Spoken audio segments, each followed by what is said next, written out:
When I started this project, I assumed incorrectly that I could just put a front camera on this, plug it in up here, and then use it for when I park to pull up to posts and stuff like that. But what I found out was, and I should have done a little bit more research, so hopefully you'll benefit from my experience with this, is that when the vehicle is in gear, Ford has it programmed to lock out the audio video signal for safety, so you're not driving down the road watching videos, and that's good.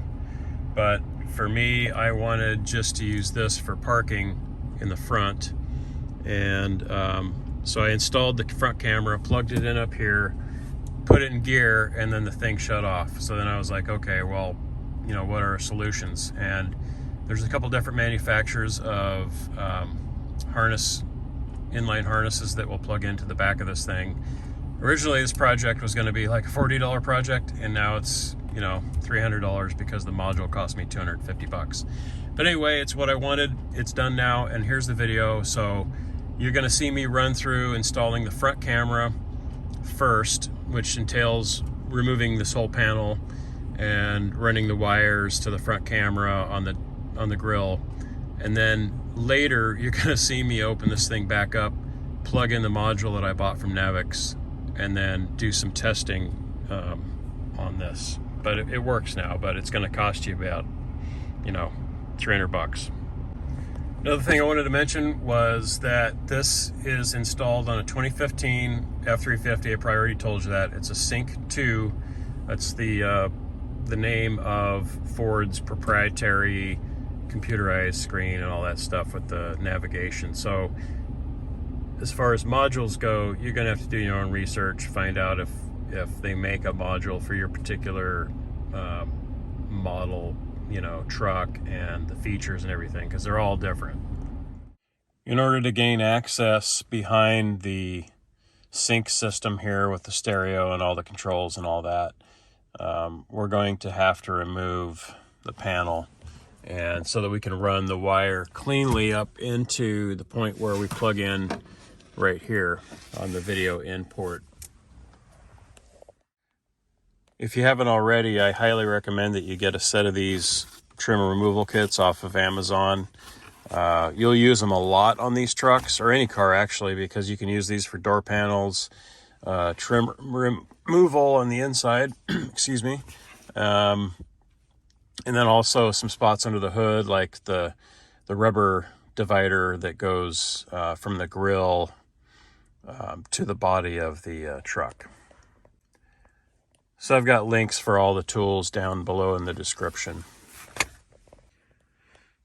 And if you're not a regular subscriber on the channel, please visit that. You'll see I've got some installation videos, tests on this PA system, and quite a few other things regarding Super Duties. So be sure to hit the like button and subscribe. So the first thing you're going to do is take one of your trim piece tools. You could use a screwdriver, but you're probably going to scratch this all up, so I do not recommend screwdrivers. There's a tab on each side here, and you just push this in and tap it, or pry it down. You can kind of hear it click, and then this comes out like that. We do the same thing on the other side. There we go. So now that we've got these panels out, we just have to remove these plugs here. And each one of them has a tab. Some are easier than others, but it's pretty self-explanatory. You can kind of see the tab here. We just have to push on it and then get the plug out. This truck's never been pulled apart before, so everything's pretty tight.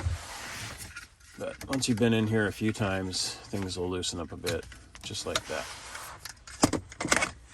And then we've got some 7mm screws here. Have to remove those.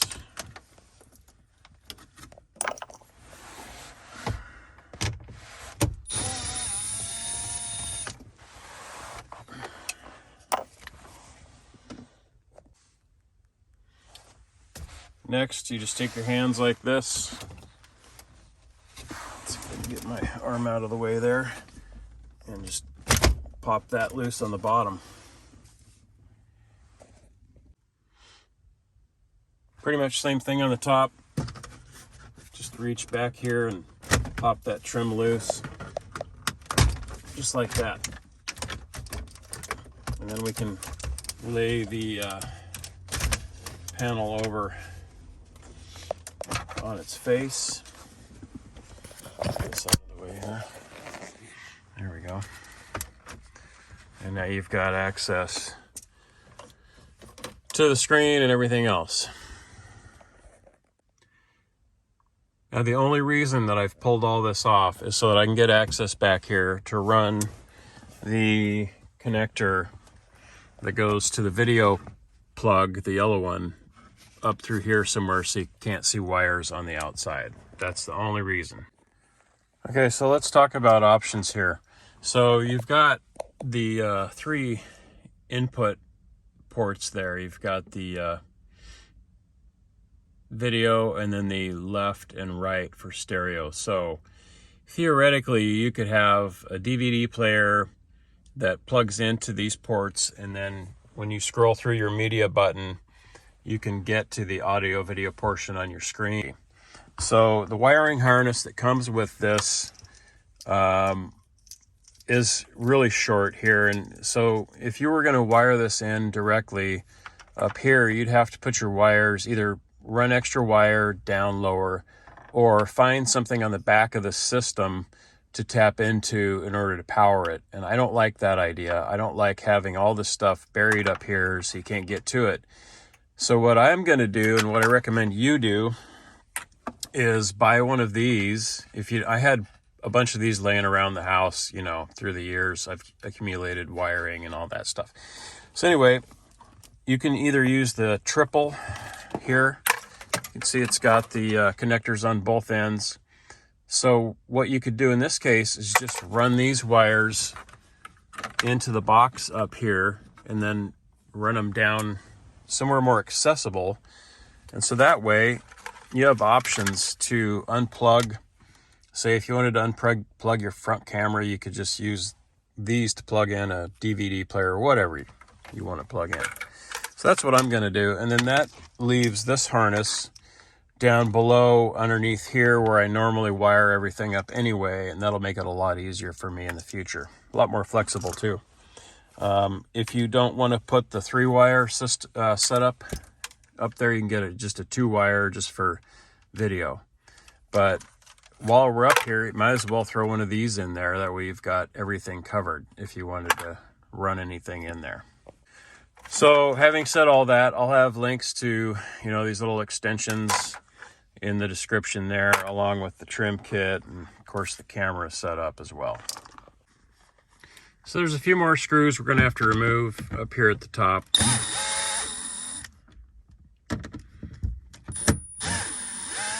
I have quite a few Milwaukee power tool reviews as well, if you want to check out those on the channel. I'm a big fan of them. Alright, so fortunately they've made this convenient little gap right up here. You kind of see it right back in there. It's kind of a notch.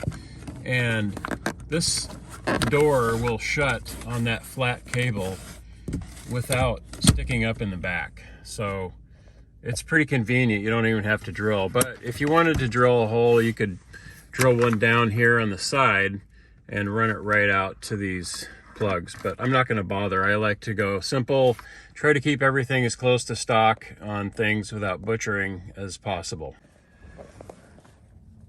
So I'm just going to run these wires down along to the left side of the heat duct, and then right down through here. There's plenty of space in there, you'll see once I'm done. And then I'll have them pop out right down here next to my PA system and my CB, and that'll give me easy access to those wires.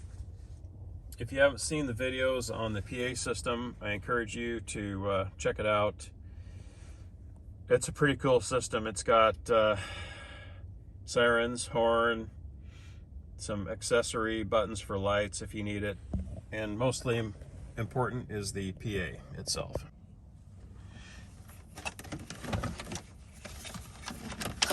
See, I'm just running them down alongside the heater here. The vent.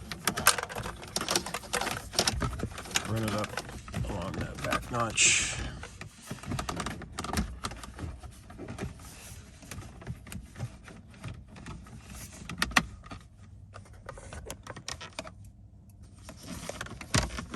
Try to get it flat.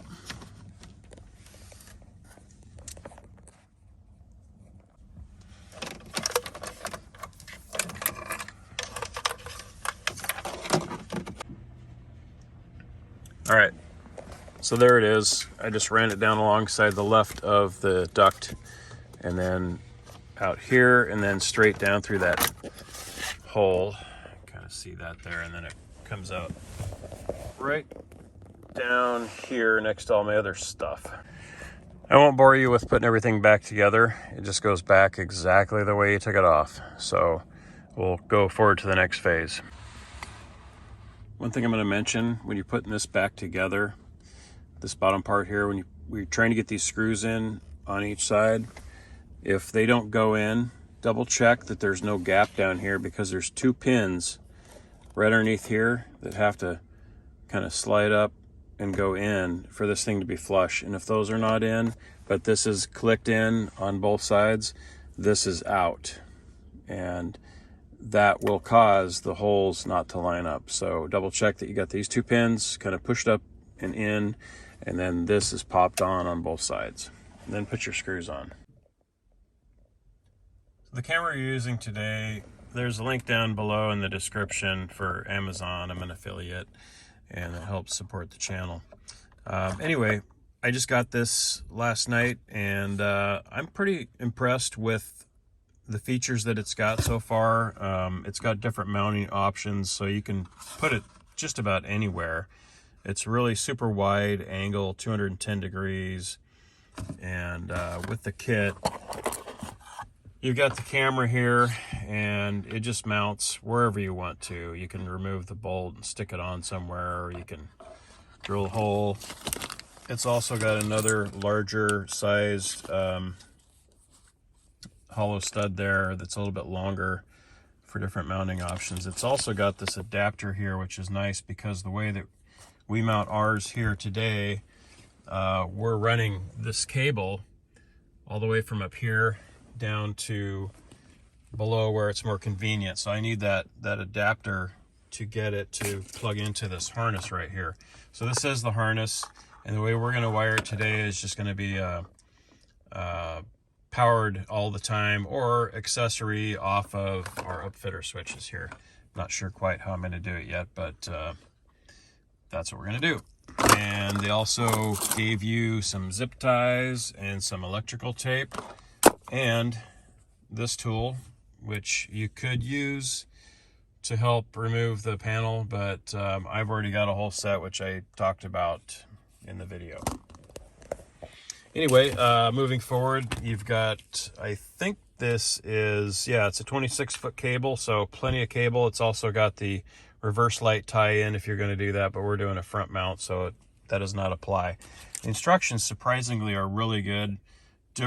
Every different scenario you can imagine is on here. The specifications, and then just everything. It's probably made in China, but surprisingly, they did really good job on the instructions and all the parts. So pretty happy with that. They labeled everything and told you what everything is, all the adapters. They've even got adapters in here if you're tying into an existing harness. You can read all this online on the description, but for the price, it was a really good deal, I feel. I know this truck's got a lot of stuff in it. 7 years old now, but just wanted to put a little plug in for my Etsy shop. I do some 3D printing, and if you got a unit in Bearcat Pro 520 XL, I've made these covers so that people can't really tell exactly what you've got there. Kind of hides it a little bit. Anyway, moving on here to our power source. So we've got our RCA plugs installed here. And now we just need to get this harness hooked up. And you see I've got the adapter here that came with the kit so that I can plug into this extension just like that. So let's find an upfitter switch. Those are my favorite places to connect power. If you don't have the same model of truck, then you probably don't have the screen to watch this on, and it's going to be a totally different setup. But looking up under here, you can see I've got some ground wires already installed, so I'll probably just tie into those since it's such a low draw item. And then here's my spaghetti mess with all the stuff I've got tied into upfitters. And some of these extra wiring up here, I have no idea what some of that goes to. Looks like they got some labels for PTO, power takeoff, and maybe backup lamps, etc. But anyway, we're gonna find a good upfitter to tie into this. Now on my upfitters, I've got a bunch of stuff connected. Some of the stuff doesn't stand all the time. Like these are just like some daytime LED driving lights, so that's off at night. This one's always on. It's my Casey highlighter high beam auxiliary lights. That one's always on, and it only comes on when I go onto high beams because it's tied on that way under the hood. This one is for my air pump that goes to the air horns and the air tank. And this one here is always on, and that one's for the dash cam. So I'll probably try and find the aux for where the dash cam plugs in, because that one's always going to be on. It's low draw. It's a camera, so it'll kind of help me remember where the camera is tied into. Okay, so I've got the upfitters identified here. Oh, let's see, we got a green one, a yellow one, brown, purple, and then they got some assorted stripes on them. So I did figure out that the number 4 upfitter switch is the brown one. And the way I did that was I put my little tester on there, and then I flip the switch on, and I'll show you here. This tester's nice because you can just pinch the wire and it'll come on. So that's with it on. That's the one we're going to tie into. There's a bunch of other options down here. I'm not going to get into that today. There's all kinds of information on the internet with the forums on upfitters and all that stuff. It's beyond the scope of this. Instructions say that you don't need to use the blue wire the way that we're doing it with the front camera, but I'm going to go ahead and tie it in with the red one and then use that tie to hook up with the power. Got the harness all wired up now. We're going to just clean it up. Got see the connector here with the red and blue wire in there, tied in with the brown upfitter, which is number 4, and then we've got our ground wire up there, got it connected in that. So now we just have to clean it up with some zip ties and continue. So as you can see, I've got a lot of accessories on this truck, running through the firewall plug here. That's where we're going to run our cable, 26-foot cable. I'm just going to run through some of the accessories that I've got on the truck real quick. You can fast forward through this section if you're not interested, but I've done videos on some of these. The first one I'm going to show you here is the EMP shield. I got that installed for protection. Just put some AGM batteries in. I've got these Casey Highlight mini spotlights, and they're really super bright. Even though they're tiny, they're an LED. Some LED running lights in here. I've got the PA speaker back here behind the grill. I got a video on that one. Here's the other AGM. This truck does have an 1.5 inch leveling kit installed. You can see the spacer right there. My most recent project is this set of train horns from Texas Air Horns. I did not do a video on that because it took me about 8 hours to install, but there's kind of an idea. In the back here, we've got some helper springs for when we're using a high tongue weight, like 600 or 800 pounds. And for winter, we've got these lead ballast bags. Actually, they're steel, I believe, stainless steel, to give us a little weight in the back of the truck. And then up here is where I have the air tank and the air pump for the air horns, and also to use for airing up tires. Got this really nice bed liner, bed rug, I think, tailgate lock, and then these tailgate assist hydraulic thingies that slow it down a bit. Okay, so tons of wire down here. I know it might look ugly to you, but it works. Anyway, so I'm going to show you the best way that I found to run wires through that firewall plug down there, if I can get it focused here. You can kind of see where all those wires go through there. I use this 2-foot long screwdriver, and I press it through the rubber grommet. I tape the wire to the end, and then I pull it back out, and that's how I run my wires through there. All right, there's the screwdriver. We're just gonna tape the wire on the end and pull it right through. There's our harness end all taped up to the screwdriver. Now we're gonna pull it out. I'm gonna save you a little headache here. So once you get that thing taped up all on that screwdriver, you don't go around and pull. You start pushing from here. Push up, try and get that plug and that wire through the grommet first. Don't pull on the other side until you've got it pushed up mostly through the grommet. Otherwise, you'll pull the screwdriver, tape will come off, and you'll have to start over. Once you get that done, then you go to the other side. The screwdriver basically just opens up a hole in the grommet for you to shove that wire through, and then once it's all the way through, you can pull it the rest of the way like this. So you're gonna have to just loosen the grill up so you can tilt it forward. And all you have to do here is remove these 4 10mm bolts. And once you get those 4 10mm off of there, oh yeah, there's one little plastic plug right here too that you gotta pop off and to release this rubber barrier. But anyway, once you get that done, the grill tilts forward.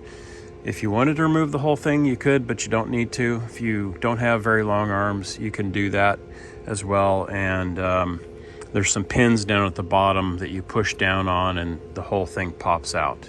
So I have another video where I installed a PA system that shows how to remove the grill if you get hung up on it and you can't figure it out. Before we go any further in tying up the wires, cleaning it all up, we're going to do some tests. And the first thing I'm going to do, since I did power that blue wire directly, is I'm going to snip the end of this off, tie it up, and then tape it. That way we don't have a bare wire that's going to short out. Now we got to figure out where to mount this thing.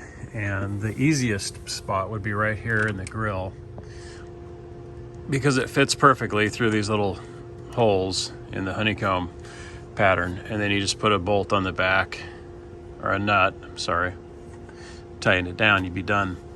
But it's not the prettiest place. I would think that under here, mounted on the bottom, would be less obvious.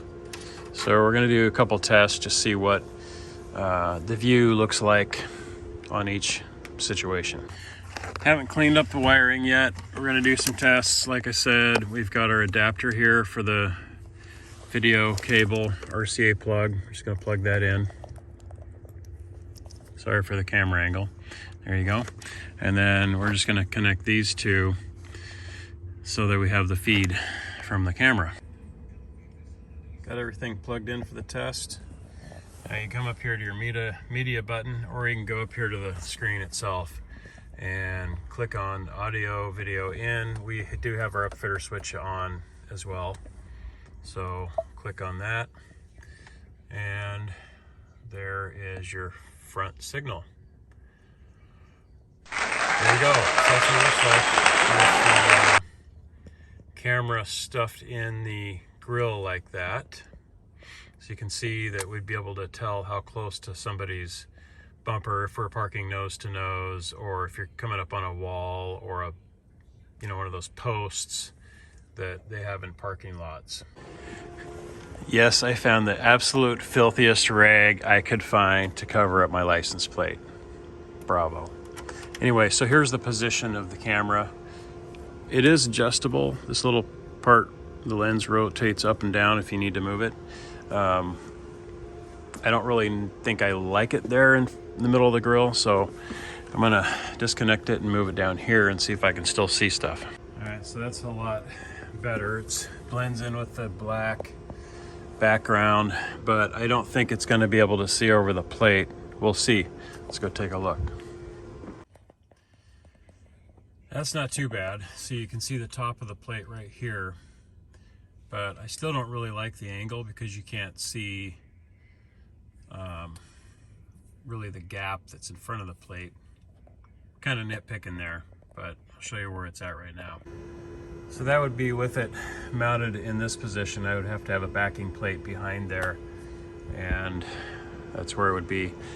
Ultimately, I think I'm gonna go ahead and just stick it right in there because it doesn't require any modification. All I gotta do is throw a big washer on the back of this thing, put a nut on the back, and I don't really give a shit what people think about, you know, me having a little tiny camera in there.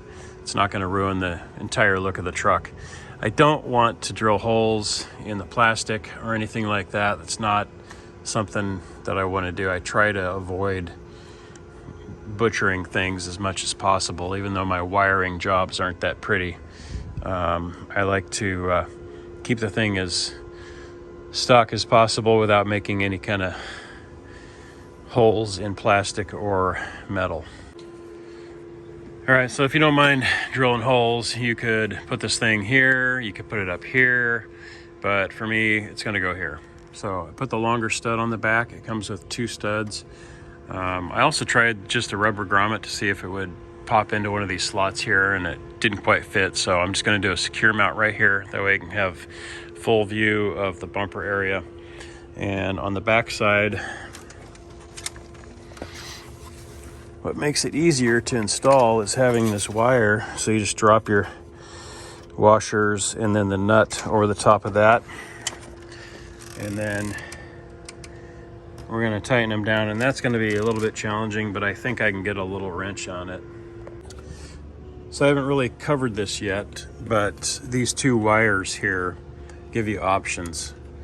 The green wire intact will give you guidelines like you would use for parking, you know, in reverse. If you cut that, those guidelines will be off. Just get a clear image. The white wire is a mirrored image for on a rear facing camera. So we're gonna snip both of these to get rid of the guidelines because I don't need them on the front. And also we're gonna cut this one so that it's not a mirror image because we're facing forward. And I have got this secured. Let's see if I can zoom in. You can't really see the nut back there, but I used a larger nut in the lock washer and secured it. I know the newer trucks have it actually built into the emblem also. All right, so since we did the forward facing camera, we've got a ton of wiring left over, and I decided to hide it under the hood rather than stuff more wiring up inside the vehicle. So I just zip tied this all together and found a nice little hole right here next to the EMP shield. Check out the video on that as well. So we got our wiring cleaned up, as clean as it's gonna get for this truck because I've got so many things on here with the air horn and the lights and the PA system, the CB. Got a lot of stuff, backup camera, air horn. I already said that. Anyway, so we got this all done. And we got the upfitter switch on. There's the wires up in there. And we'll just hit the audio video in, and you can see the front camera pop up there. There it is. So you can pull up as close to somebody. Well, unfortunately, I found out that the camera doesn't work when you go into gear. I should have probably researched that a little bit better. So had to find a solution. So ultimately I found this company called NAVIK, and they make interfaces here to override some of the restrictions on the screen system. Now, you're only supposed to use this front camera for parking. That's the only thing I'm using it for. So this isn't for me to watch videos or whatever, but this is what I bought, and it was $250. We're gonna go ahead and throw that in there now. To get to the back of the harness on this thing, you gotta take these 4 bolts out here and then pull this thing out. That'll get you access to the harness so you can plug it all in. It's just plug and play. So here's the OEM setup with the stock plug plugged into the back of your Sync 2 module. And then you can see here we've got where the truck's harness is gonna plug in to this female plug here. And then this end's gonna go into the back of the Sync 2. So we're just gonna unplug that, plug this in line, and we should be good to go. So how do you get this off? This unit right over here has a plug, or a little pin you push in, pull out, and then right here, you push in on that little tab and then pull up on this at the same time. That's how it unplugs. To plug the OEM harness in here, and latch it, and put this into the back of the Sync 2. It is secured now. Now we're going to take the other end, plug it into the Sync 2. Got the modules all stuffed back in there, and now we're going to just simply reconnect to the back of the Sync 2. Okay, so you can see that we've got it plugged back in. When you first put this plug in, make sure that this little lever is over here, and as it seats, this lever will move back over that way, and then you can click it all the way in. Actually, I'm showing you something wrong here. This cable is supposed to be underneath this frame, so I got to redo that. You know, before you button this thing up, probably ought to test it. So let's push audio video in, and there's the front cam, and this is where I got last time after I had put it all back together. Put it in gear and the damn thing shut off because of the protections they've got built in for safety. So let's go ahead and pop it into gear. All right, it stays lit up. So that tells me that when we're parking and we're in drive and we're pulling forward, we're gonna be able to see what is right in front of our bumper there. And that's what I wanted. I don't care about anything else. I'm not gonna use it for driving. There's no point. Just parking, and that's it. So it works.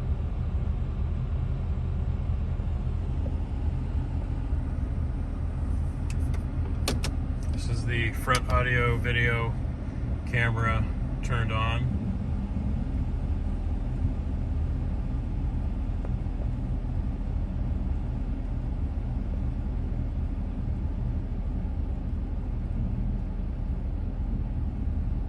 Just bump the gate a little bit there.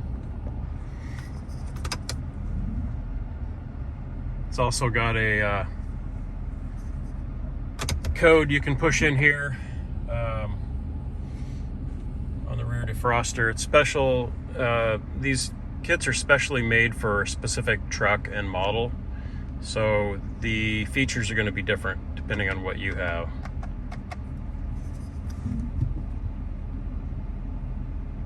And now you can see it locks out for safety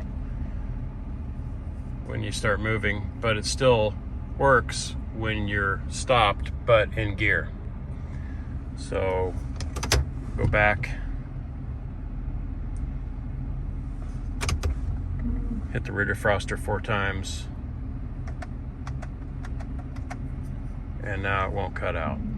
But my intention is to only use this for parking anyway, so it wouldn't matter. But thank you for watching. Please subscribe, hit the like button if you can, if you want. I know you can. And then follow the links below in the description for all the parts that you'll need. Thanks for watching. Check out the other videos.